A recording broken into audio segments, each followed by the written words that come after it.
Welcome to A edu. और ए edu के हमारे इस यूट्यूब चैनल में आप सभी का स्वागत है। देखिए, हम लोग मध्यकालीन भारत के इतिहास को पढ़ रहे थे और मध्यकालीन भारत के इतिहास में हम लोगों ने दिल्ली सल्तनत को पूरा डिटेल में समाप्त किया। उसके बाद द्वितीय अफगानी साम्राज्य यानी कि सूर्यवंश या फिर सूर्यवंश को उसे भी पूरा डिटेल में समाप्त किया। उसके बाद हम लोग चले थे दिल्ली मुगल साम्राज्य पर और मुगल साम्राज्य में बाबर एवं हुमायूं को समाप्त किया। और अब हम लोग चल रहे हैं अकबर की तरफ।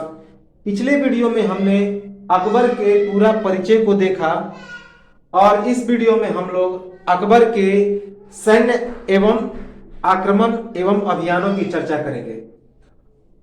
तो चलिए हम लोग शुरू करते हैं अकबर के आक्रमण एवं अभियान पर। तो सबसे पहले हमने बताया था कि मुगल साम्राज्य 1526 ईस्वी से 1707 ईस्वी तक भारत पर शासन करता है, जिसमें अकबर का जो शासन काल होता है वह 14 फरवरी 1556 ईस्वी से लेकर 27 अक्टूबर 1605 ईस्वी तक। 14 फरवरी 1556 ईस्वी को अकबर का राज्याभिषेक हुआ था और 27 अक्टूबर 1605 ईस्वी को इसकी मृत्यु हो जाती है। तो इतने दिनों तक अकबर शासन करता है। तो कौन कौन से आक्रमण करते हैं, कौन कौन से अभियान को करता है अकबर, उसे हम लोग एक बार पूरा डिटेल में देख लें। पूरा डिटेल में देखेंगे क्योंकि अकबर से प्रश्न आते हैं, क्योंकि अकबर जो है वह मध्यकालीन भारत की इतिहास का एक महत्वपूर्ण स्तंभ है। तो महत्वपूर्ण शासक है, तो इससे हम लोग पूरा डिटेल में समझेंगे। तो सबसे पहले आक्रमण एवं अभियान की चर्चा करें तो आपको पिछले वीडियो में हमने बताया था कि जो अकबर था वह 13 वर्ष 4 महीने की उम्र में अपने सेनापति जिसका नाम था बैरम खां, वह क्या था, अकबर का सिपह सलार था। तो उसकी संरक्षण में यह शासक बनता है 13 वर्ष 4 महीने की उम्र में, और वह ईंट के सिंहासन पर शासक बनता है, सुनहरे वस्त्र और एक पगड़ी पहनकर। तो 5 नवंबर 1556 ईस्वी को आपको याद होगा कि जब सबसे अंतिम शासक था सिकंदर शाह सूरी और उसका भाई जिसका नाम था आदिल शाह सूरी। तो सिकंदर शाह सूरी और आदिल शाह सूरी जो सूरी वंश के अंतिम शासक थे, तो इन्हें पराजित करता है अकबर और यह सूरी वंश समाप्त होता है। तो उसी अभियान को हम लोग बोलते हैं पानीपत का दूसरा युद्ध।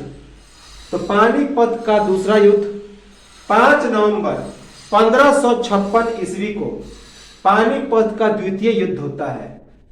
आदिल शाह सूरी जो कि सूरी वंश का अंतिम शासक था, 7वां शासक था, अफगान शासक सहित उसके सबसे खास सिपह सलार का मतलब होता है प्रधानमंत्री। उसका खास सिपह सलार था जिसका नाम था हेमू। उसे हेमचंद्र विक्रमादित्य भी कहा जाता था। तो हेमू या हेमचंद्र विक्रमादित्य की हत्या और इस युद्ध में नेतृत्वकर्ता कौन होता है, तो बैरम खां। तो 5 नवंबर 1556 ईस्वी डेट याद रखेंगे, काफी इंपॉर्टेंट है कि पानीपत का पहला युद्ध कब हुआ था, तो बाबर और इब्राहिम लोदी के बीच 21 अप्रैल 1526 ईस्वी को यह प्रथम युद्ध था पानीपत का। पानीपत जो हरियाणा के इलाके में पड़ता है। और पानीपत का दूसरा युद्ध 5 नवंबर 1556 ईस्वी को आदिल शाह सूरी जो सूरी वंश का अंतिम और 7वां शासक था, यानी कि वह द्वितीय अफगान साम्राज्य का शासक था, सहित उसका सबसे खास सिपह सलार जिसका नाम था, सिपह सलार का मतलब होता है प्रधानमंत्री, जिसका नाम था हेमू या फिर हेमचंद्र, और उसने विक्रमादित्य की उपाधि ले रखी थी। और विक्रमादित्य की उपाधि लेने वाला वह 14वां और अंतिम शासक था। तो उन दोनों की हत्या होता है किसके द्वारा? बैरम खां के नेतृत्व में अकबर के द्वारा। मूलतः बैरम खां ही उन दोनों की हत्या करता है, लेकिन ये बैरम खां युद्ध करने उसमें जाता है। तो 5 नवंबर 1556 ईस्वी को पानी का द्वितीय युद्ध होता है। आदिल शाह सूरी जो अफगान शासक था सहित उसके खास सिपहसालार, उसके साथ उसका खास सिपहसालार यानी कि प्रधानमंत्री जिसका नाम था हेमू या फिर हेमचंद्र विक्रमादित्य, और उन दोनों की हत्या हो जाती है किसके नेतृत्व में? तो बैरम खां के नेतृत्व में अकबर के द्वारा। याद रखेंगे। तो यह पानीपत का दूसरा युद्ध था। तो पानीपत के दूसरे युद्ध के बारे में हम लोग डिटेल चर्चा करें तो पानीपत का द्वितीय युद्ध अकबर के शासन में सबसे प्रमुख चुनौती अफगानी साम्राज्य था। अतः शांति से शासन करने हेतु अफगान दमन जरूरी था। इस कारण अकबर मुगल सेनापति तारदी बैरक खां, याद रखेंगे तारदी बैग खां, तो तारदी बैग खां को दिल्ली एवं आगरा का शासन सौंपकर सिकंदर शाह सूरी जो सूरी वंश का सबसे शक्तिशाली शासक था का दमन करने के लिए शिवालिक की पहाड़ियों की तरफ पंजाब रवाना हुआ। पर सिकंदर शाह सूरी ने जल्दी ही बिना युद्ध के आत्मसमर्पण कर दिया। उधर सिकंदर शाह सूरी के भाई आदिल शाह सूरी के सिपहसालार हेमू या हेमचंद्र विक्रमादित्य, अभी हमने बताया कि विक्रमादित्य की उपाधि पाने वाला 14वां एवं अंतिम शासक के नेतृत्व में अफगान सेना पुनः संगठित हो गई। 6 अक्टूबर 1556 ईस्वी को हेमू स्वयं भारत का महाराजा घोषित हुआ। महाराजा घोषित करता है स्वयं को, तथा अकबर की अनुपस्थिति में हेमू ने दिल्ली और आगरा पर कब्जा कर लिया। बैरम खां से जब इसकी सूचना अकबर को मिलती है कि दिल्ली पर हमारी पराजय हो गई है, तो बैरम खां से परामर्श लेने के बाद अकबर बैरम खां के साथ दिल्ली एवं आगरा पर कूच करता है और हरियाणा के पानीपत जिले में बैरम खां के नेतृत्व में अकबर और हेमू के बीच पानीपत का द्वितीय युद्ध होता है, जिसमें आदिल शाह सूरी और हेमू की हत्या हो जाती है और सूरी वंश समाप्त हो जाता है। इस युद्ध में अकबर को 1500 हाथी मिलता है तथा एक बार फिर से 1500 हाथियों के साथ मैनकोट में सिकंदर शाह सूरी पर अकबर हमला करता है, पर सिकंदर शाह सूरी आत्मसमर्पण कर देता है और अकबर उसे प्राण दंड दे देता है। तो ये था पानीपत के द्वितीय युद्ध की कहानी। तो एक बार इसे पूरा डिटेल में समझ लें कि अकबर के शासन में सबसे प्रमुख चुनौती था अफगानी साम्राज्य। तो अफगानी साम्राज्य जो था अकबर के शासन काल में सबसे बड़ा चुनौती था, क्योंकि जब तक अफगान रहते तो अकबर चैन से शासन नहीं कर पाता। अतः शांति से शासन करने हेतु अफगान दमन जरूरी था। तो अकबर ने सोचा कि सबसे पहले अफगानियों को ही समाप्त किया जाए, सूरी वंश को ही समाप्त किया जाए, क्योंकि हुमायूं के द्वारा जब 1555 ईस्वी में सिकंदर शाह को पराजित किया जाता है तो वह सिकंदर शाह भागकर शिवालिक की पहाड़ियों में पंजाब के पास जाकर छिप जाता है और कभी कतार वह हमला करता है। लेकिन उसके जाने के बाद भी आदिल शाह सूरी रहता है दिल्ली एवं आगरा पर और वह अकबर के समय तक भी रहता है और छिटपुट अभियान करते रहता है आक्रमण। तो इसी कारण वह सोचता है कि जब तक ये अफगानी रहेंगे तो हम चैन से नहीं शासन कर सकते, चैन से नहीं बैठेंगे। इसीलिए अकबर ने सोचा कि अगर शांति से शासन करना है तो अफगानियों का दमन बेहद जरूरी है। इस कारण अकबर मुगल सेनापति तारदी बैग खां को दिल्ली का शासन सौंपकर सिकंदर शाह सूरी वंश का सबसे शक्तिशाली शासक था। याद रखेंगे, पूछा जाता है कि सूर्य वंश का सबसे शक्तिशाली शासक कौन था, तो वह था सिकंदर शाह सूरी। हालांकि सबसे महान शासक था शेर शाह सूरी, लेकिन अगर शक्तिशाली देखा जाए तो वह था सिकंदर शाह सूरी। तो अफगानों का दमन करने के लिए अकबर ने बैरम खां के साथ कुछ कर दिया पंजाब पर, और दिल्ली एवं आगरा की जिम्मेवारी किसको सौंप दी, तो अपनी सेनापति तारदी बैग खां को। तो तारदी बैग खां को दिल्ली एवं आगरा का शासन सौंपकर सिकंदर शाह सूरी, जो सूरी वंश का सबसे शक्तिशाली शासक था, दमन करने के लिए शिवालिक की पहाड़ियों की तरफ पंजाब रवाना हुआ। याद रखेंगे, तो अपने सेनापति तारदी बैग खां को दिल्ली एवं आगरा का शासन सौंप देता है, और सिकंदर शाह सूरी, जो कि सूरी वंश का सबसे शक्तिशाली शासक था, उसे दमन करने के लिए शिवालिक की पहाड़ियों की तरफ पंजाब की ओर चल पड़ा। पर सिकंदर शाह सूरी ने जल्दी ही बिना युद्ध के आत्मसमर्पण कर दिया।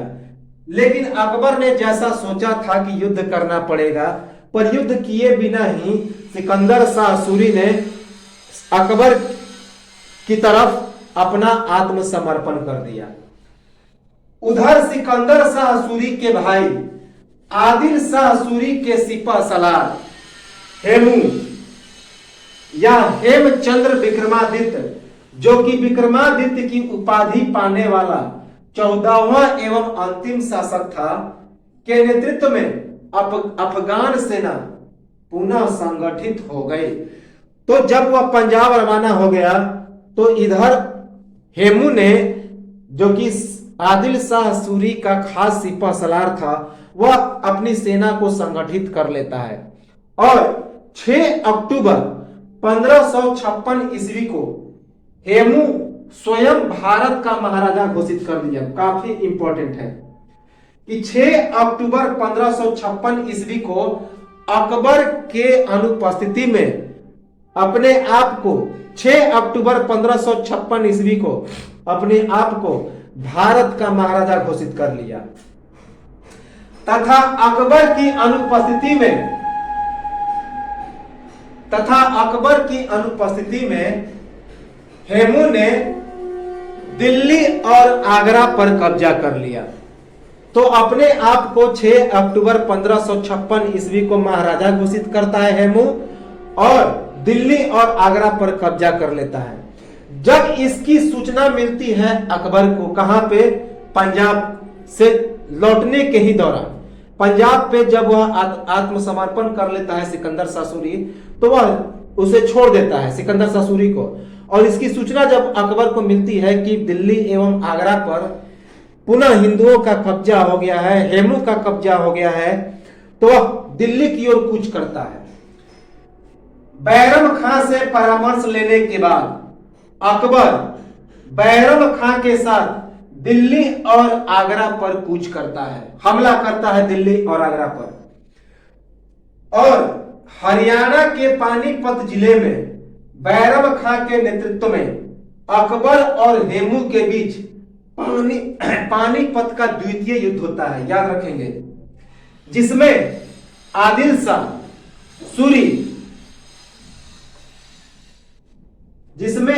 शाह सूरी और हेमू की हत्या हो जाती है, और यहीं से सूरी वंश समाप्त हो जाता है। तो जब दिल्ली एवं आगरा पर कूच करता है अकबर बैरम खां से परामर्श लेकर, तो हरियाणा के पानीपत जिले में द्वितीय युद्ध होता है पानीपत का। किसके साथ?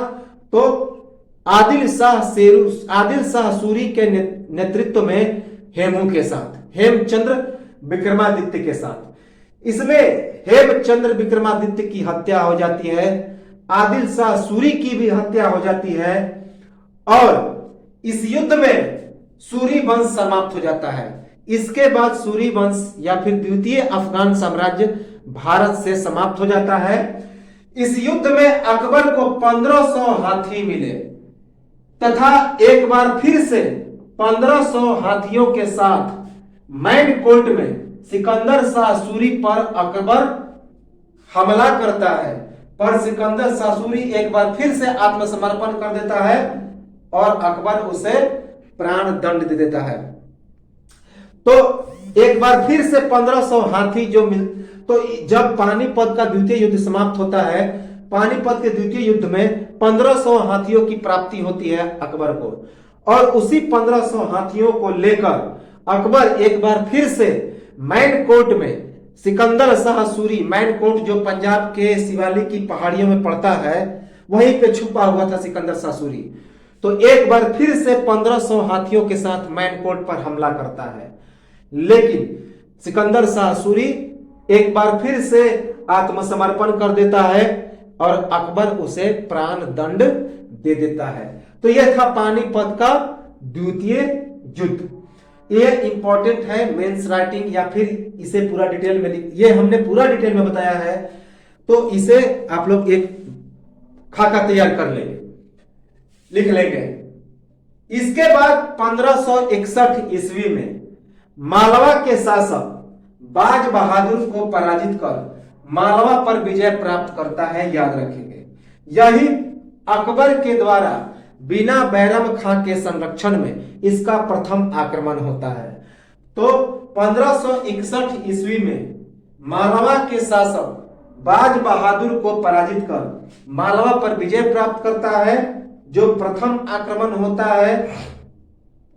बाज बहादुर की पत्नी रूपमती का जौहर अकबर द्वारा मालवा में रूपमती की समाधि एवं प्रतिमा स्थापित। रूपमती तथा बाज बहादुर के शासन काल में मांड संगीत का सबसे प्रमुख केंद्र था, याद रखेंगे।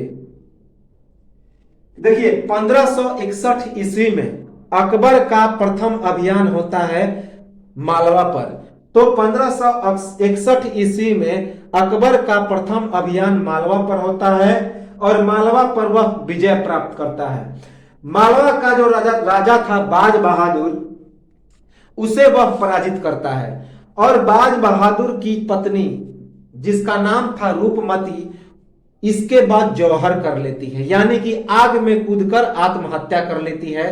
सती होने के बाद अकबर द्वारा मालवा में रूपमती की समाधि एवं प्रतिमा स्थापित कर दी जाती है।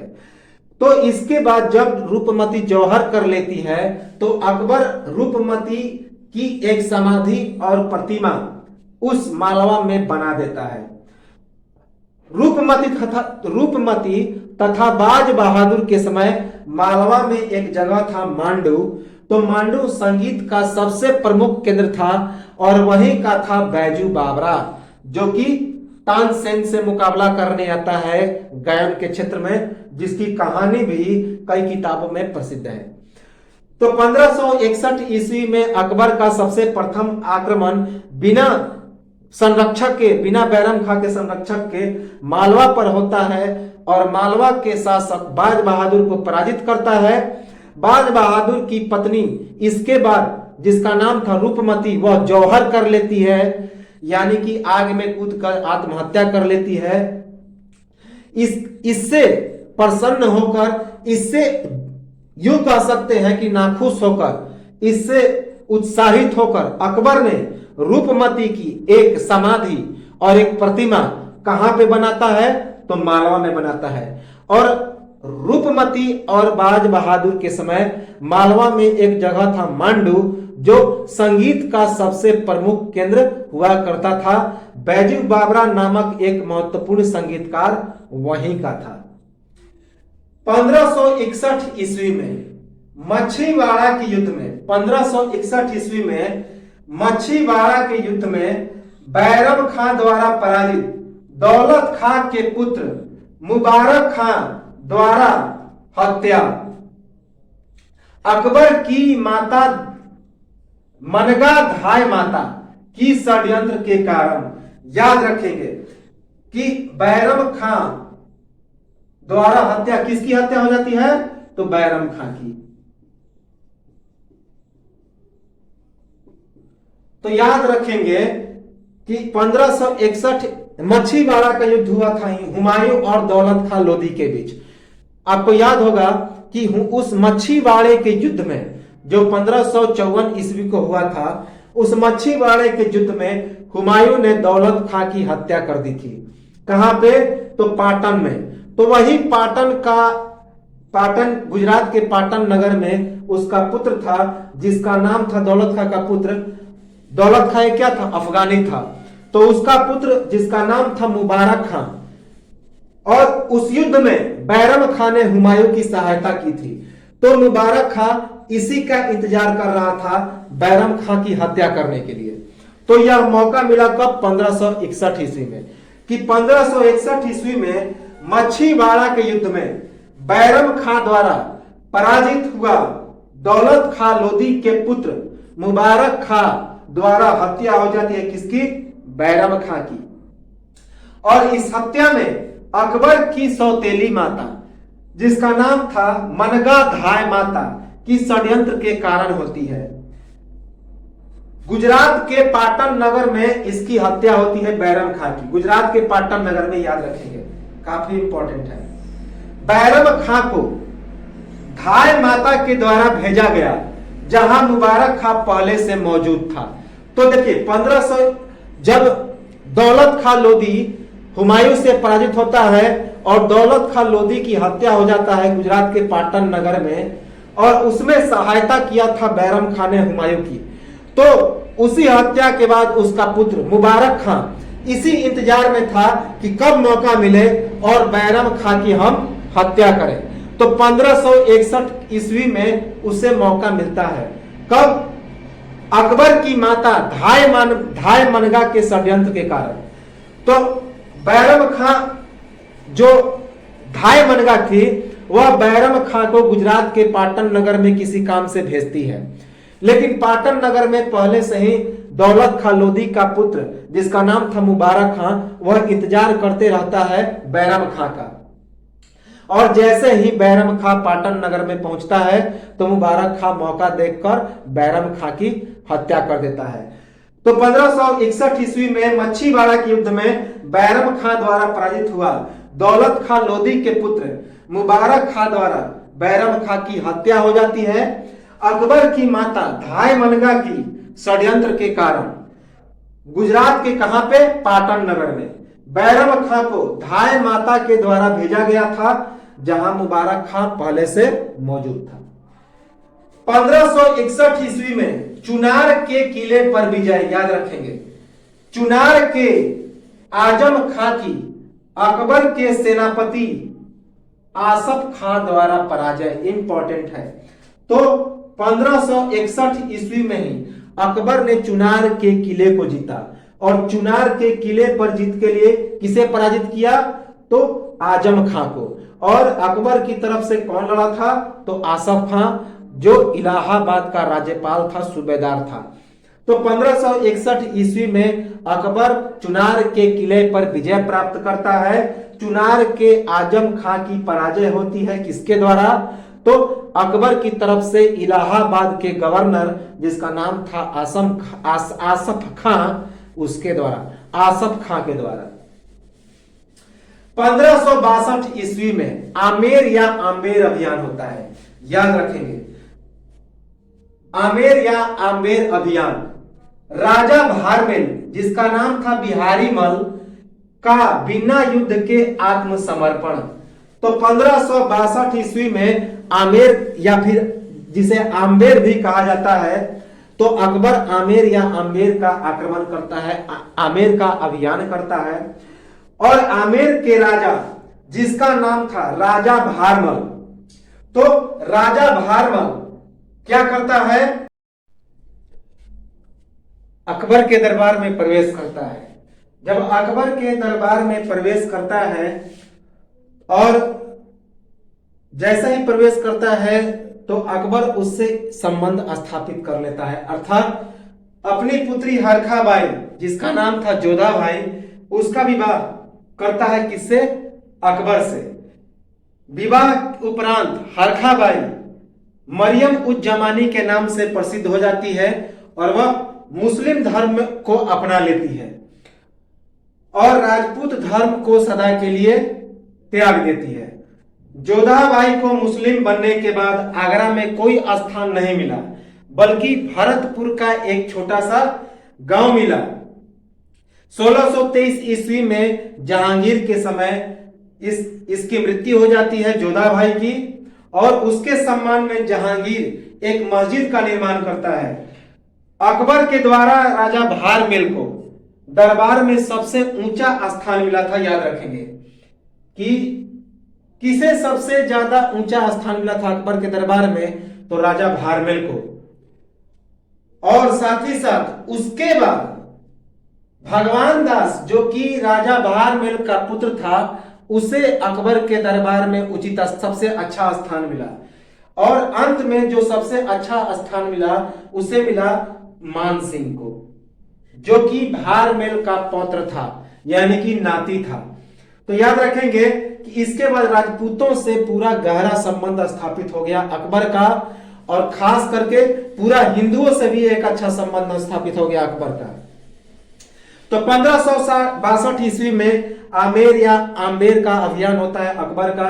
इस युद्ध में वहां आमेर का राजा भारमेल, जिसका एक और नाम था बिहारी मल, वह बिना युद्ध के ही अकबर से आत्मसमर्पण कर देता है और उसके बाद अकबर के दरबार में प्रवेश करता है और अपनी पुत्री का विवाह, जिसका नाम था हरखा बाई या फिर जोधा बाई, तो हरखा बाई या फिर जोधा बाई, उसका विवाह अकबर से करता है। विवाह के उपरांत हरखा बाई मरियम उज जमानी के नाम से इस्लाम धर्म में परिवर्तित हो जाती है और अब उसका नाम मरियम उज जमानी ही हो जाता है। लेकिन आगरा में उसे कोई स्थान नहीं मिला था, क्योंकि वह जो हरखा बाई थी हिंदू धर्म को त्याग कर मुस्लिम धर्म अपना ली थी। इस कारण हरखा बाई को भरतपुर का एक छोटा सा गांव मिला, उसे भरतपुर के एक छोटे से गांव में स्थान मिला। जब 1623 ईस्वी में जहांगीर के समय हरखा बाई की मृत्यु हो जाती है तो जहांगीर उसके सम्मान में एक मस्जिद का निर्माण कराता है, याद रखेंगे। और इस प्रकार जब विवाह हो जाता है अकबर का, तो राजपूतों के साथ अकबर का एक अच्छा संबंध स्थापित हो जाता है। सीधे तौर पे कहा जाए तो हिंदुओं से एक अच्छा संबंध स्थापित हो जाता है और अकबर के दरबार में राजा भारमेल को या राजा बिहारी मल को सबसे ऊंचा स्थान प्राप्त हुआ। उसके बाद राजा बिहारी मल का पुत्र, जिसका नाम था भगवंत दास या भगवान दास, उसे उसका उचित स्थान मिला। तो राजा भारमेल के बाद दूसरा स्थान किसे मिला अकबर के दरबार में? तो भारमेल का पुत्र भगवंत दास या भगवान दास। और उसके बाद राजा भारमेल का पौत्र या भगवान दास का पुत्र, जिसका नाम था मान सिंह, जो कि नवरत्न में से भी एक है अकबर का। अकबर के नवरत्नों की जो हम चर्चा करेंगे तो मान सिंह के बारे में हम लोग पूरा चर्चा करेंगे। तो उसे स्थान मिला मान सिंह। तो किसे किसे अकबर के दरबार में ऊंचा स्थान मिला? तो सबसे ज्यादा ऊंचा स्थान मिला राजा भारमेल को या राजा बिहारी मल को। उसके बाद उसका पुत्र, जिसका नाम था भगवंत दास या भगवान दास, और भगवान दास का पुत्र मान सिंह, जो कि भारमेल का पौत्र था, नाती था। 1563 ईस्वी में शमसुद्दीन अतका खान की हत्या कर देता है अकबर और इससे काफी जन आक्रोश फैल जाता है। शमसुद्दीन अतका जो था वह एक प्रसिद्ध व्यक्ति था। तो 1563 ईस्वी में शमसुद्दीन अतका खान की हत्या कर देता है अकबर, तो इससे जन आक्रोश फैल जाता है। तो 1563 ईस्वी में शमसुद्दीन अतका खान की हत्या करता है और जन आक्रोश फैल जाता है। लोगों के बीच इसकी काफी प्रसिद्धि थी, इसके कारण जन आक्रोश फैल जाता है। यह काफी इंपॉर्टेंट घटना है 1564 ईस्वी का गोंडवाना का अभियान। इसी अभियान से पता चलता है कि अकबर के दरबार में कुछ हरम भी थे और यही अकबर का एक महत्वपूर्ण कुशासन था, यानी कि अकबर का एक बहुत बड़ा दुर्गुण था, क्योंकि वह स्त्रियों का हरण करके अपने दरबार अपने हरम में ले आता था। यही उसका सबसे बड़ा दोष था। तो अकबर का यही दोष था। बाद में अकबर इसमें सुधार भी करता है और इसके लिए अपने आप को काफी दोषी भी मानता है। तो 1564 ईस्वी में गोंडवाना, जिसका एक और नाम था गढ़कटंगा, तो गोंडवाना या गढ़कटंगा की रानी थी जिसका नाम था दुर्गावती। तो दुर्गावती उसका एक छोटा पुत्र था जिसका नाम था वीर नारायण। तो वीर नारायण का संरक्षिका बनी थी। अकबर की तरफ से आसफ खान, जो कि इलाहाबाद का सूबेदार था, वह युद्ध करने पहुंचता है। तो 1564 ईस्वी में अकबर का गोंडवाना का आक्रमण होता है। गोंडवाना के एक और नाम था गढ़कटंगा। गढ़कटंगा पर आक्रमण करने के लिए अकबर इलाहाबाद के गवर्नर या इलाहाबाद का सूबेदार, जिसका नाम था आसफ खान, तो आसफ खान को भेजता है और इस युद्ध में रानी दुर्गावती, जो कि उस समय वीर नारायण की संरक्षिका थी, उसका पुत्र काफी छोटा था रानी दुर्गावती का, तो उसी का वह संरक्षण कर रही थी। याद रखेंगे वीर नारायण। तो वीर नारायण पर 1564 ईस्वी में आक्रमण करने के लिए अकबर इलाहाबाद के गवर्नर आसफ खां को गोंडवाना, जिसे गढ़कटंगा भी कहते थे, भेजता है। और उस समय वीर नारायण चूंकि काफी अल्पायु था, वह छोटा था और उसकी संरक्षिका उसकी माता रानी दुर्गावती कर रही थी। और यह जो रानी दुर्गावती थी वह अमन दास या संग्राम दास उसकी पत्नी थी। तो याद रखेंगे उसका पुत्र दलपत शाह की पत्नी थी, यानी कि पुत्रवधू थी। तो गोंडवाना 1564 ईस्वी गोंडवाना, जिसे गढ़कटंगा कहते हैं, कि रानी दुर्गावती वीर नारायण का संरक्षक से युद्ध होता है। अकबर की तरफ से आसफ खान, जो कि इलाहाबाद का सूबेदार था, वह युद्ध करने के लिए जाता है। गढ़कटंगा के संस्थापक कौन थे? अमरदास, जिसे संग्राम सिंह भी कहा जाता था, के पुत्र दलपत शाह। दलपत शाह हिंदू सामंतों से अभद्र व्यवहार करता था, याद रखेंगे, का विवाह होता है चंदेल शासक कीरत सिंह की पुत्री रानी दुर्गावती से हुआ था। याद रखेंगे रानी दुर्गावती किसकी पुत्री थी? तो रीवा के चंदेल शासक कीरत सिंह की। याद रखेंगे रानी दुर्गावती को पाने और उसे अपने हरम में डालने हेतु अकबर द्वारा गोंडवाना पर आक्रमण, हरम में जाने से बचने के हेतु रानी दुर्गावती द्वारा आत्महत्या, अकबर उसकी बहन तथा पुत्र वधू को बलपूर्वक हरम में डाला गया। तो अकबर द्वारा उसकी पुत्र वधू और बहन को बलपूर्वक हरम में डाला गया।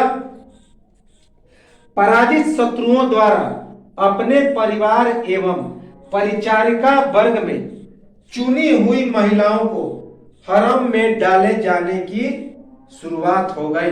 याद रखेंगे तो यहीं से अकबर के हरम नीति की शुरुआत होती है। वास्तव में हरम नीति तो उसके पास पहले ही था, हरम तो था ही, लेकिन वास्तविक हरम नीति यहीं से शुरू होती है। पहले तो सती को ही हरम में लाया जाता था। जो सती स्त्री जिसके पति मर जाते थे और वह सती होकर आग में जौहर करने जाती थी, तो अकबर के आदेश के द्वारा उसे बचाया जाता था और उसके आज्ञानुसार उसे अकबर के हरम में डाल दिया जाता था। तो यह अकबर का एक दोस्त था। हालांकि गुण यह भी था कि वह सती प्रथा से कई स्त्रियों को बचाया भी, लेकिन बचाने के बाद वह हरम में डाल देता था। तो इसमें कहां तक सच्चाई है? हालांकि अकबरनामा में यह वर्णन है, अकबर की हरम नीति का वर्णन। तो 1564 ईस्वी में गोंडवाना, जिसे गढ़कटंगा कहते हैं, वहां की रानी दुर्गावती अपने पुत्र वीर नारायण की संरक्षिका बनी थी। और वहां पर आक्रमण करने के लिए किसे भेजता है अकबर? तो अपने इलाहाबाद के गवर्नर आसफ खां को। इस गढ़कटंगा का जो संस्थापक था वह कौन था? अमन दास। अमन दास, जिसका एक और नाम था संग्राम सिंह। तो संग्राम सिंह या अमन दास के पुत्र दलपत शाह हिंदू सामंतों से अभद्र व्यवहार करता था। उसका विवाह दलपत शाह की पत्नी थी कौन? चंदेल शासक कीरत सिंह की पुत्री रानी दुर्गावती। तो रानी दुर्गावती काफी सुंदर थी, तो उसे पाने और अपने हरम में डालने के लिए अकबर रानी दुर्गावती पर आक्रमण करता है। लेकिन रानी दुर्गावती हरम में जाने से और अपनी इज्जत को बचाने के लिए क्या करती है कि आत्महत्या कर लेती है। लेकिन अकबर उसकी बहन, रानी दुर्गावती की बहन और उसके पुत्र वधू को हरम में बलपूर्वक अपने हरम में डाल लेता है। और इस प्रकार पराजित शत्रुओं द्वारा परिवार एवं परिचारिका वर्ग में चुनी हुई महिलाओं को हरम में भेजने की शुरुआत हो जाती है। वास्तविक शुरुआत यहीं से होती है। तो यह इसका अकबर का एक बहुत बड़ा दोष था। तो सभी गुणों में यही एक दोष था अकबर का, जो इसको थोड़ा सा निरंकुश शासन बनाता है। बाकी जितने सारे अकबर के काम थे वह एक महान शासक की श्रेणी में गिनती के लिए काफी था। तो 1564 ईस्वी में गोंडवाना या गढ़कटंगा की महारानी, किसका राजा कौन था? तो गढ़कटंगा या गोंडवाना का राजा था वीर नारायण, जो किसका पुत्र था? तो कीरत सिंह का पुत्र था। कीरत सिंह की विधवा पत्नी, जिसका नाम था रानी दुर्गावती, उसका पुत्र था। तो रानी दुर्गावती वीर नारायण, चूंकि वीर नारायण काफी अल्पायु का था, तो रानी दुर्गावती उसकी संरक्षिका बनी थी। इस पर गोंडवाना पर आक्रमण करने के लिए अकबर अपने इलाहाबाद के गवर्नर आसफ खां को भेजता है। इस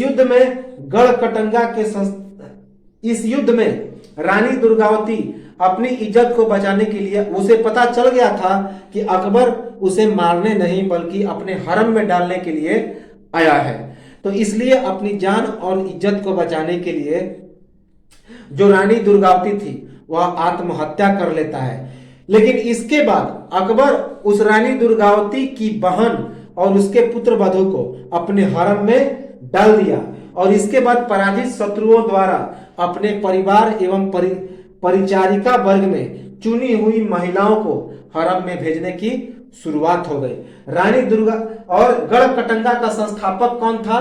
तो अमन दास, जिसका एक और नाम था संग्राम सिंह। तो उसी का पुत्र था दलपत शाह, जो सामंतों के साथ अभद्र व्यवहार करता था। तो वही दलपत शाह का विवाह हुआ था चंदेल शासक, जिसका नाम था कीरत सिंह की पुत्री रानी दुर्गावती से। तो रानी दुर्गावती चंदेल शासक कीरत सिंह की पुत्री थी और उसका विवाह हुआ था गढ़कटंगा के संस्थापक, जिसका नाम था अमन दास या फिर संग्राम सिंह के पुत्र दलपत शाह के साथ। और दलपत शाह हिंदू सामंतों से अभद्र व्यवहार करता था। और इस युद्ध 1564 के गढ़कटंगा के समय राजा कौन था? तो वीर नारायण और उसकी संरक्षिका थी रानी दुर्गावती। और इस युद्ध में अकबर किसे भेजता है? तो अपने इलाहाबाद के गवर्नर आसफ खां को। और इसके बाद एक शुरुआत होती है हरम नीति की, अकबर की हरम नीति की। पराजित शत्रुओं द्वारा अपने परिवार एवं परिचारिका वर्ग में चुनी हुई महिलाओं को हरम में भेजने की शुरुआत। तो यह तो था हमारा आक्रमण एवं अभियान अकबर का। इसके बाद और कुछ सारे आक्रमण एवं अभियान है जो हम लोग अगले वीडियो में चर्चा करेंगे। उसके बाद अकबर के कई नीतियों को हम लोग देखेंगे, धार्मिक नीति, राजपूतों के साथ नीति, पुर्तगालियों के साथ, तुर्कों के साथ, और इसके स्थापत्य कला, इसके बाद इसके साहित्यिक युग को देखेंगे। उसके बाद हम लोग दिन्ने इलाही की चर्चा करेंगे, धार्मिक नीतियों की चर्चा करेंगे। बहुत सारे अभी अकबर के कार्य बचे हुए हैं, प्रशासन को देखेंगे। तो एक बार इसका स्क्रीनशॉट ले लें और मिलते हैं हम लोग अगले वीडियो में। लाइक, सब्सक्राइब, कमेंट और शेयर करते रहें। तब तक के लिए